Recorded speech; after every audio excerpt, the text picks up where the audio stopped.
Hey, love bugs. Dr. Ashley Greer here. I want to talk to you a little bit today about how toxicity and trauma from the past actually makes it terrifying to shine your light and to celebrate your wins and to allow yourself to be all of you, to be authentic and to be true to who you are, and how this pattern really develops wherein we basically hide ourselves because of a toxic background. Now, a toxic background can be anything from, say, a narcissistic or an alcoholic parent. It could be a parent with mental illness like depression or anxiety, or even a physical illness like cancer, where you had to really walk around on eggshells to try to make sure to take care of everybody else because you weren't allowed to have your emotions, have your feelings, be who you were, because your entire energetic presence in the world was focused on making sure everybody else was okay.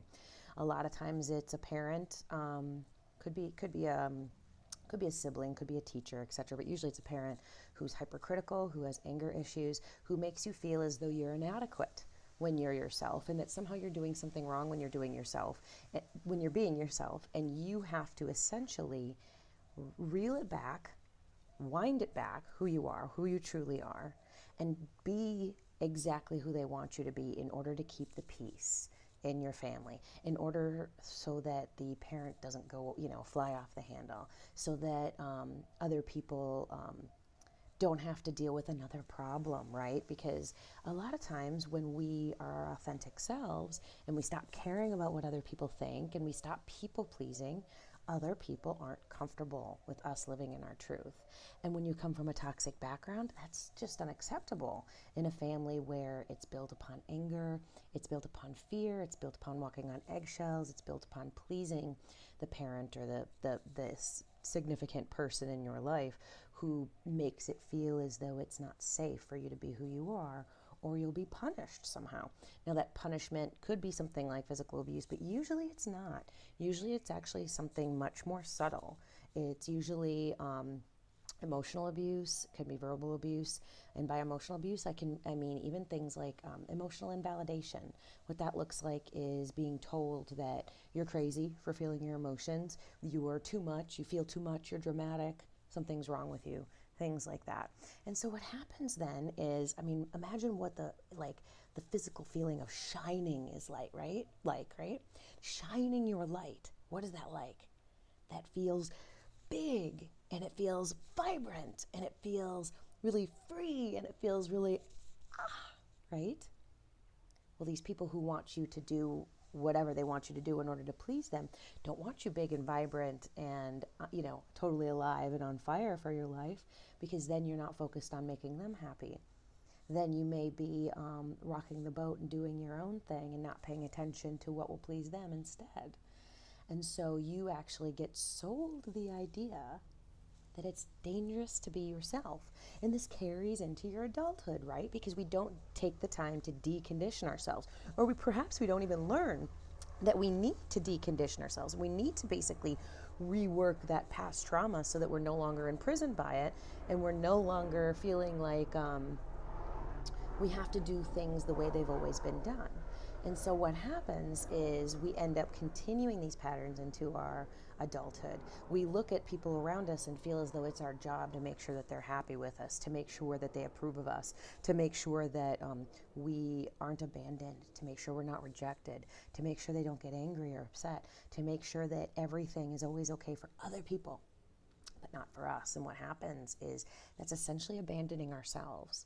We're essentially abandoning ourselves through that process. We're abandoning our truth, our true self. Because hopefully you've, developed into relationships as an adult where you're no longer attracting, a narcissist or an alcoholic or somebody who's got anger or control issues. And so what it is it's actually just yourself that's keeping you prisoner. It's the internalization of these parental voices that's keeping you prisoner. It's not really these other people's opinion. That's really just the lie you tell yourself in order to justify why you're going to stay in your safe little box, why you're going to stay in your comfort zone, and you're not going to embody that courage to truly be who you are. You see, who you are is one of the most unique, magical, outstanding, amazing people in the world, right? When you show up as all of yourself, people are magnetically attracted to you. I wasn't always this way, but I often get feedback from my clients that, I was just so attracted to working with you because you're so authentic.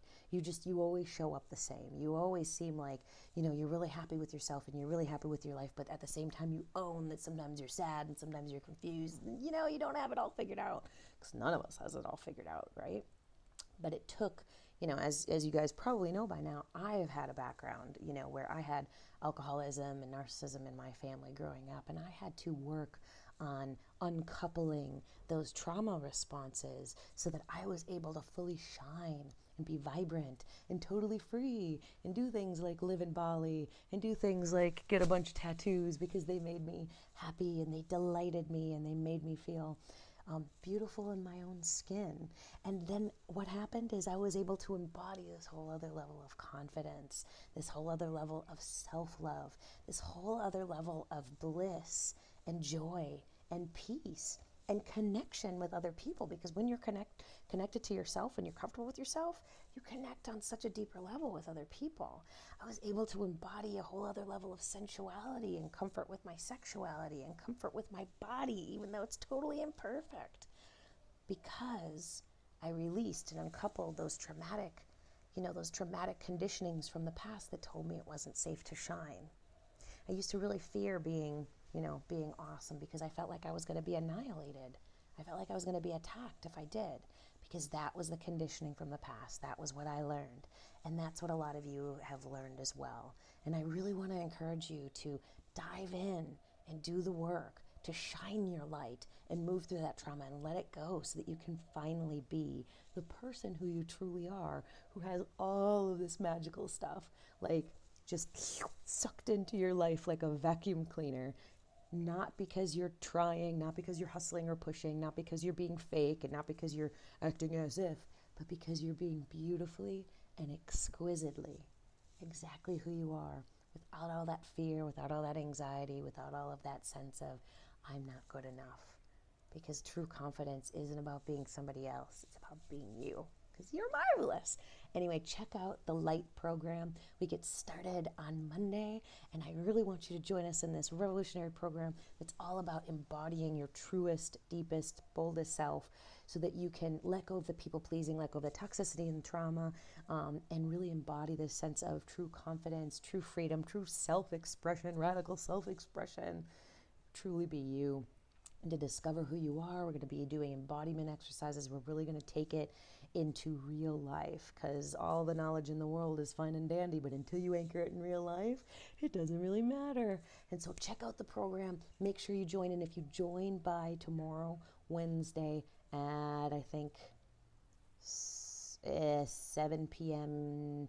Eastern time, you're going to get access to a free bonus call, a live free bonus call with me. And I would love to chat with you guys all right away and get you into that juicy, beautiful, amazing energy that is yours for the taking as soon as you're ready for it. All right, see you guys over there. Until then.